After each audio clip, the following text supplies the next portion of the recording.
I'm going to talk about safeguarding public interest in city making. So it bridges between the first panel, which was about politics and urbanism, and this panel, which is about social inclusion. My name is Petra Marko. I'm Chief Executive of the Metropolitan Institute of Bratislava, which was set up 5 years ago.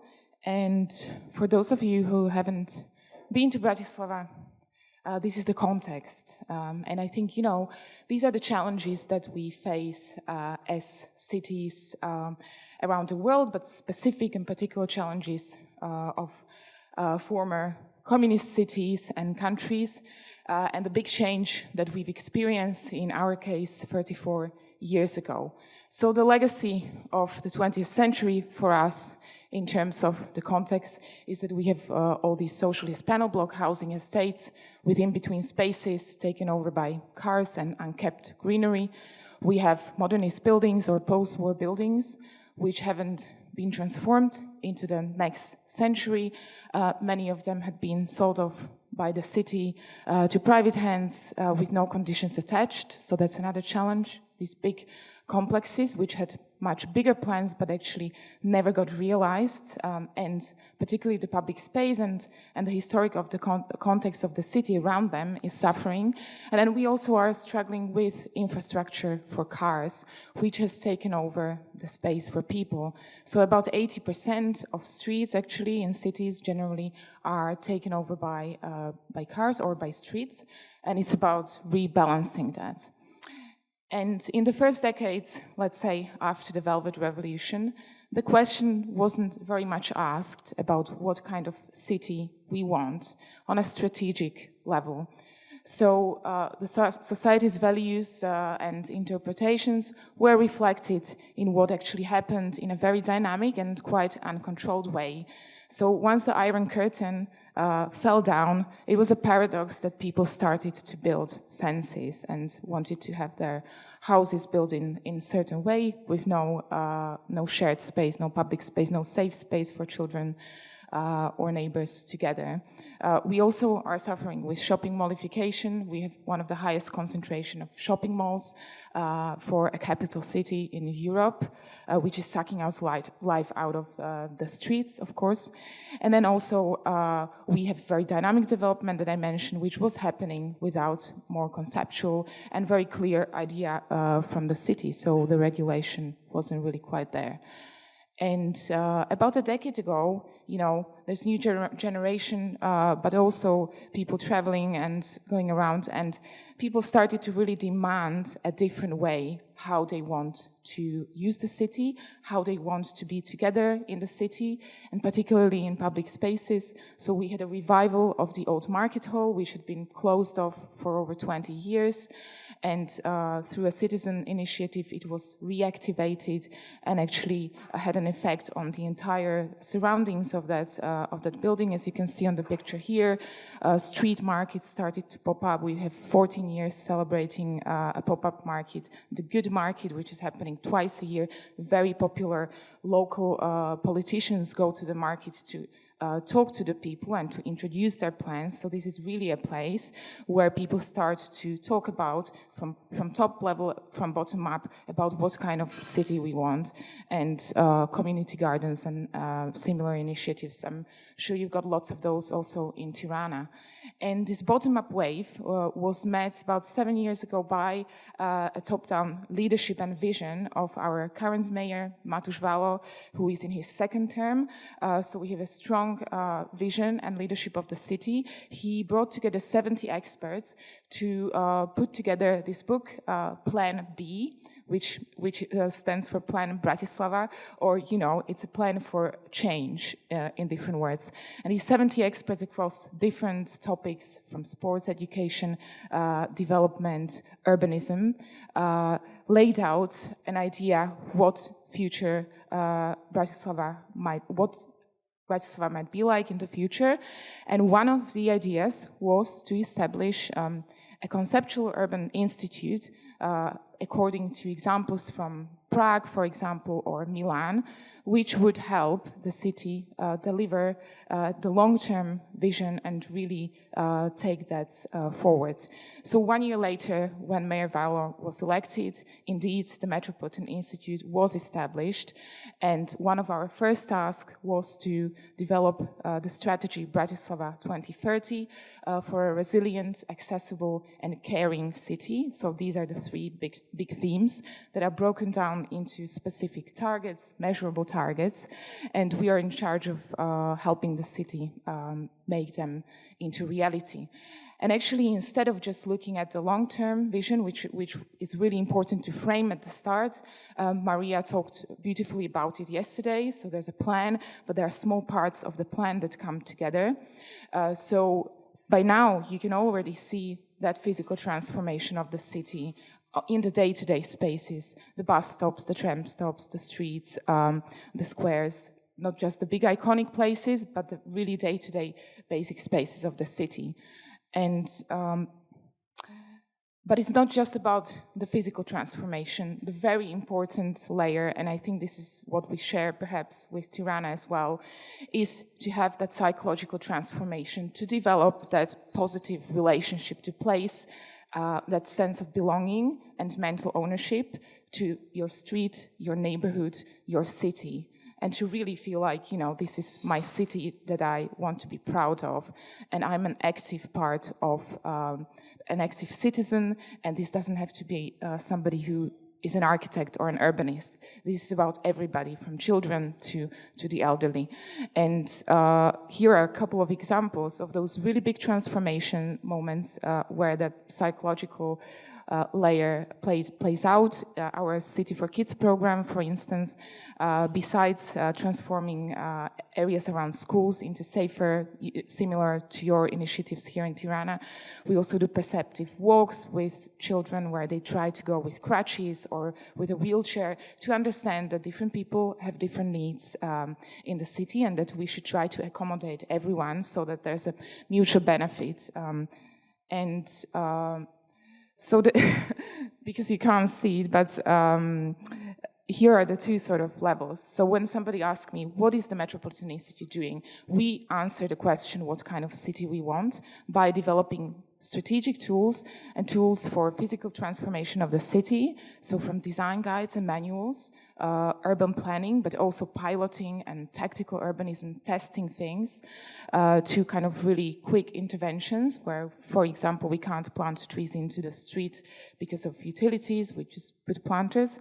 And then there's the psychological layer, which is about being the mediator and facilitator of a joint agreement and a joint discussion and a dialogue about what kind of city we want.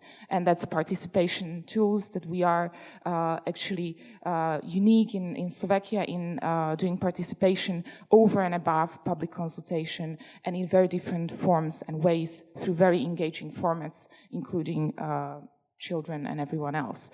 So public space, also as in Tirana, you've got your amazing transformation of Skaderberg Square, which was cluttered with cars before. Now it's a place for people and so many activities, and it was wonderful to see it this morning and yesterday, and it just keeps on changing on an hour-by-hour basis, essentially.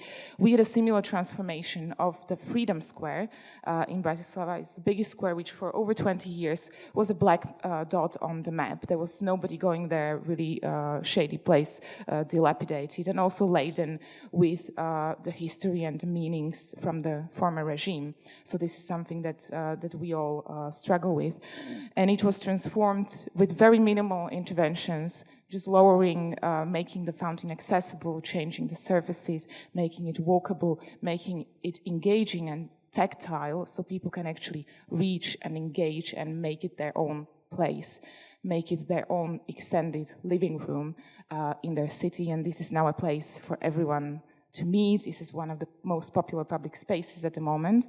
And lots of different things happen here, from dancing and festivals and concerts, picnics, but also protests. And you might, if you are following European politics and politics in Slovakia, we had quite a few protests as of the last half a year.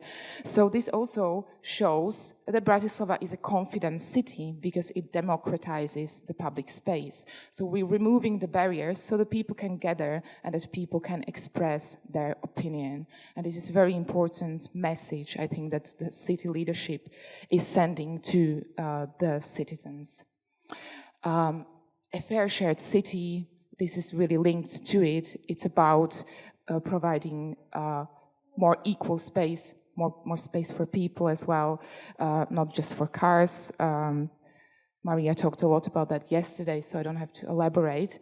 But then also going back to the bigger scale of long-term planning, it's about negotiating between the private sector, the city, and the public. And the level of trust has been very low for a long time because of the mistakes and the very uncontrolled development that happened in the first decades.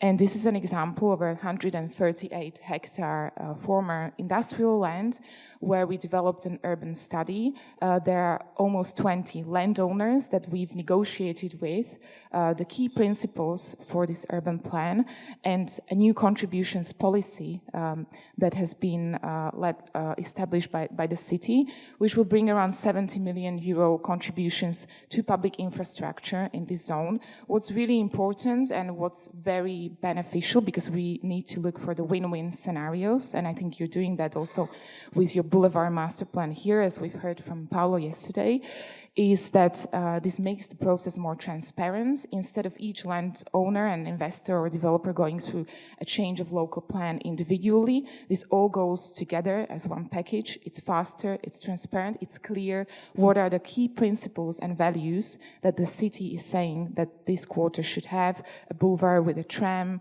a hierarchy of public spaces, good cycling infrastructure, schools, kindergartens, and all of these things. So in the previous images, you saw that things were kind of happening without the city saying what we need. So this is all about the idea of safeguarding public interest, but also making it viable and transparent for the investors, because we need both sides to come together. And at the end of the day, is the user, is the citizen, and the value is shared between all of them equally.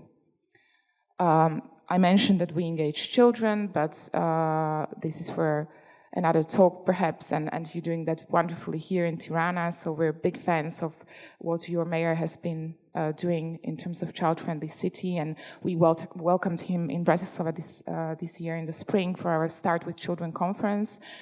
And here again, going from that engagement and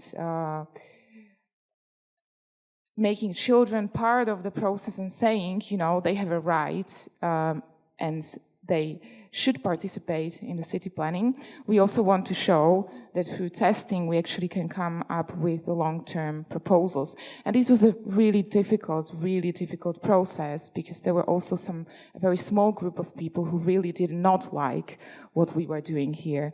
And again, you can ask me more about it in the break.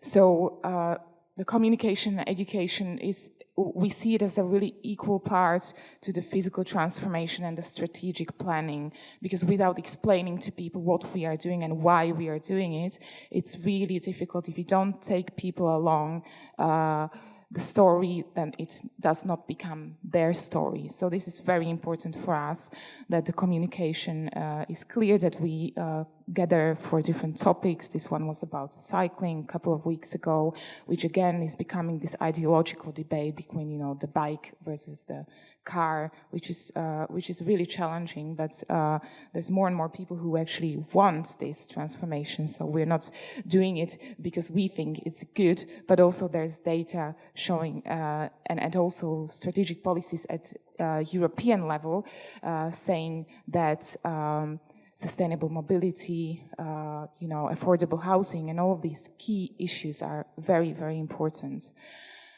Here are some numbers of what we have achieved so far, and I can skip that because you also asked me to explain a little bit the structure of our institute and the key departments that we have. So we are a team of about 60 architects, urbanists, participation experts. We have a demographer, GIS specialist. So it's very multidisciplinary, which is a really great asset for the city to have an institute working in this interdisciplinary way. We have a public spaces department and then the urban planning department. So that's the let's say short term and the long term. We have the conceptual team doing the design guides.